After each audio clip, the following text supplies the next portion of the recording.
Hello, this is Noreen Crone-Findlay from CroneFindlay.com and TottyTalksCrafts.com.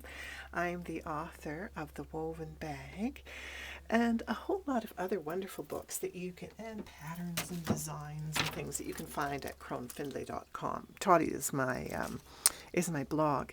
Today I'm going to show you how I weave a bias triangle on the potholder loom. Now I've already showed you how I weave one kind of triangle on the potholder loom, but today I'm going to show you the continuous bias one. Now this one I adapted from working on triangle looms, which I think are just totally wonderful. But my main passion is the potholder loom, so of course I needed to see if I could figure out how to do a bias triangle on the potholder loom, and of course I did. Now what I've done is I've just tied a loop around I've put the potholder loom diagonally, and I've tied a loop of yarn from corner to corner across the center of the loom. Now I just want to bring that up so you can see it's on there's the gap here. You could start working above here, but I prefer to start on the lower, the 18th peg along the right hand side. And what you're going to do is you're going to go over 2 under 2, because I'm working with 2 strands of yarn held together. If you were working with bulky yarn or fabric strip, you would simply be working with 1 strand. If you're working with more strands of yarn, that's how many you're going to work with. Now, did you see what I just did? I went over, under, and then I pulled the loop through and put it on the second peg and then scooted across. Now, I'm at the other side of the loom, so I'm going to go over, under, over, catch. Oh, I'm going to switch hooks. That one's a bit... It's okay when I'm working in my lap, but when I'm holding it up in midair, it doesn't work too well for me. So there, I've gone over under. I'm going to put it on the 3rd peg. Now I'm going to take my hook and just scoot along here and pop it onto the next peg. That takes me over to the other side of the loom. I'm just going to carry on so you can see how this goes. Over, under, catch, pull through, pop it on a peg, and it's kind of hard to do this up in the air, but I want you to be able to see it, which is why I'm working up in the air. And there we go. Then adjust your yarn, and so you just continue working back and forth across the loom. Let me do that for you one more time so you can see. Over, under, catch the yarn, pull it through, pop it on the peg. There, it's on the peg. Now you're going to want to take it to the other side, so you just zing along with your hook and pop it on the next peg. Now, it's looking a little wonky, so I'm going to want to make some adjustments here. I put my fingers into the warp strand, and with my hook, I just get the weft strands organized, and they're looking very good. I'm going to go over, under,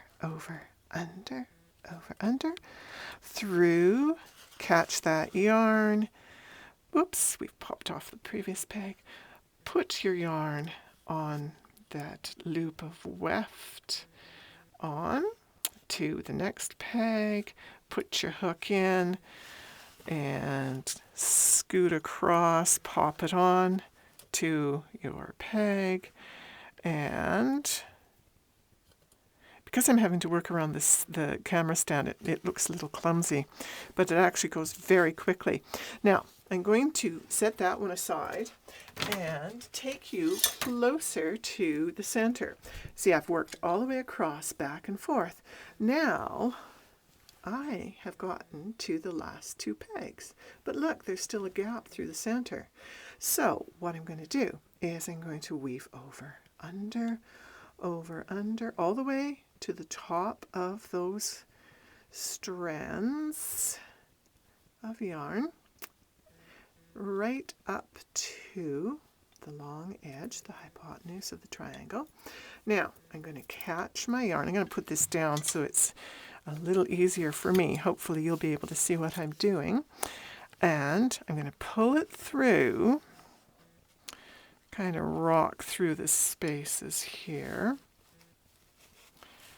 and get my finger out of there. And I now have, see, that's filling that gap quite nicely. And I now have a loop that's just a little bit of an orphan because there are no pegs for it. So what I'm going to do is I'm going to separate the strands of that last loop where it went through, and I'm going to go through one more time.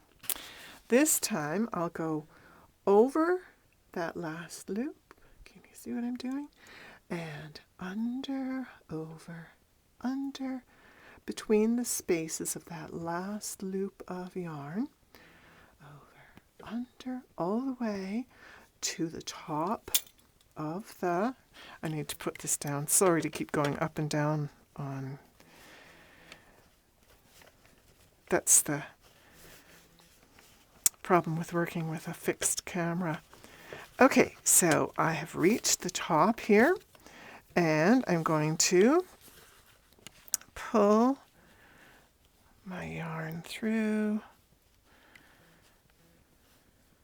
and snip it off the ball. Now you can see I had already snipped it because I needed to weave the other square triangle, but I've snipped it off. Now I pull, I hold at the triangle edge, long edge, and I pull at the corner to pull that last strand through, and that will lock the corner in. Now I can just pop it off the loom.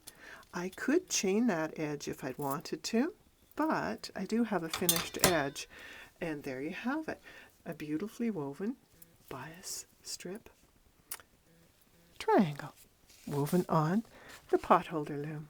I'll be back with lots more wonderful techniques to use on the potholder loom, as well as many other things. You can check out all kinds of wonderful things at Crone-Findlay.com, plus at Toddy Talks Crafts. I'm always blogging about new and fun things. So we'll see you there. Have a happy weaving day, a happy yarny time. See you soon. Bye for now.